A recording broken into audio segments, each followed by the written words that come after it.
ഒരു 400cc ബൈക്കാണ് നിങ്ങൾ നോക്കുന്നുണ്ടെന്നുണ്ടെങ്കിൽ പലരുടെ ലിസ്റ്റിൽ ആദ്യമുള്ള വാഹനങ്ങളൊന്നാണ് ബജാജിന്റെ ഡോമിനോർ എന്നുള്ളത്. Got me up on a late night. You steady playing on my mind. Oh, I can't get you out my head. ഇനി ഈ വാഹനത്തിന് ഏകദേശം 15,000 വിലക്കുറവിൽ നമുക്ക് വാങ്ങിക്കൊണ്ട് പോകാന്നുള്ളതാണ്. എങ്ങനെ അത് സംഭവിച്ചു? ഈ കഴിഞ്ഞ GST റിവിഷൻ വന്നപ്പോഴത്തേന് 400cc ബൈക്കിൽ നിന്ന് 350ലേക്ക് ചെറിയ മാറ്റങ്ങൾ വരുത്തുകയാണെന്നുണ്ടെങ്കിൽ പ്രൈസിൽ നല്ലൊരു അഡ്വാൻറ്റേജ് കൊണ്ടുവരാൻ കഴിയുമെന്ന് കമ്പനികൾ മനസ്സിലാക്കി. അങ്ങനെയാണ് എഞ്ചിനിൽ ചെറിയൊരു വ്യത്യാസം വരുത്തി ഈ പ്രൈസ് ഡിഫറൻസ് കൊണ്ടുവന്നിരിക്കുന്നത്. 400cc എഞ്ചിനായിരുന്നു നേരത്തെ ഉണ്ടായിരുന്നു, പക്ഷേ ഒരു ചെറിയൊരു ഡ്രോപ്പ് 50cc നമുക്ക് കുറച്ച് 349cc ഇതിനെ മാറ്റിയിട്ടുണ്ട്. അതുപോലെ തന്നെ ഇതിൻ്റെ പവർ ഫിഗേഴ്സിനകത്ത് കാര്യമായിട്ടുള്ള മാറ്റങ്ങൾ വന്നില്ലെന്നുള്ളതാണ് ഏറ്റവും ശ്രദ്ധേയമായിട്ടുള്ള കാര്യം. നേരത്തെ 42 bhp ആയിരുന്ന വാഹനം ഇപ്പോൾ 40 bhpയിലേക്ക് മാറ്റിയിട്ടുണ്ട്. 35 Nm ടോർക്ക് ആയിരുന്നത് 32ലേക്ക് മാറ്റിയിട്ടുണ്ട്. ഇത്രയും വ്യത്യാസങ്ങളൊക്കെ വരുത്തിയിട്ടുണ്ടെന്ന് പറഞ്ഞാൽ വാഹനത്തിൻ്റെ ടോപ്പ് സ്പീഡിൽ ജസ്റ്റ് 2 കിലോമീറ്റർ കുറവ് മാത്രമേ രേഖപ്പെടുന്നുള്ളൂ.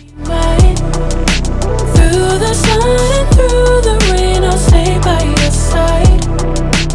And when seasons change. Touring പർപ്പസിന് ഏറ്റവും അനുയോജ്യമായിട്ടുള്ള ഒരു വാഹനമാണ്. വാഹനത്തിൻ്റെ സാഡിൽ ഹീറ്റ് എന്ന് പറയുന്നത് വെറും 800 mm ആണ്. നമുക്ക് ഈസി ആയിട്ട് ഫ്ലാറ്റ് ഫുട്ട് ചെയ്യാനായിട്ട് സാധിക്കും. വണ്ടിയുടെ ടോട്ടൽ വെയിറ്റ് 190 കിലോയും ഗ്രൗണ്ട് ക്ലിയറൻസ് 157 mm ആണ് വരുന്നത്. 17 ഇഞ്ച് പ്രൊഫൈൽ വരുന്ന ടയറുകളാണ് വാഹനത്തിൻ്റെ ഫ്രണ്ടിൽ വരുന്നത്. ബാക്കിലേക്ക് വരുമ്പോൾ കുറച്ച് വീതി കൂടുതലുണ്ടെന്നേ ഉള്ളൂ, സൈസ് സെയിം ആണ്.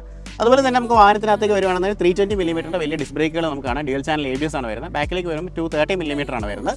ഇനി അപ്സൈഡ് ഡൗൺ ഫോർക്കുകളാണ് ഈ വാഹനത്തിനകത്ത് കൊടുത്തിരിക്കുന്നത്. ഒരു അലുമിനിയം ഫിനിഷിലാണ് അതിൻ്റെ കളർ വരുന്നത്. റിയറിലേക്ക് വരുന്ന സമയത്തേക്ക് മോണോഷോക്ക് സസ്പെൻഷനാണ് വരുന്നത്. അതുപോലെ തന്നെ നമുക്ക് ടിൻ എക്സോസ്റ്റുകൾ നമുക്ക് കാണാൻ നമുക്ക് സാധിക്കും. വളരെ സ്റ്റൈലിഷ് ആയിട്ടുള്ള ഒരു വാഹനമാണ് ഡോമിനോർ എന്ന് പറയുന്നത്. ഇനി നമുക്ക് 15,000 രൂപയുടെ അഡ്വാൻറ്റേജ് കിട്ടുന്നുണ്ട്. അപ്പോൾ ഈ ഒരു കാര്യം നിങ്ങളുടെ ഫ്രണ്ട്സിലേക്ക് ഒന്ന് അയച്ചു കൊടുക്കുക. അതുപോലെ നമ്മുടെ പേജ് ഫോളോ ചെയ്യാത്തവർ ഒന്ന് ഫോളോ ചെയ്യാനും മറക്കരുത്.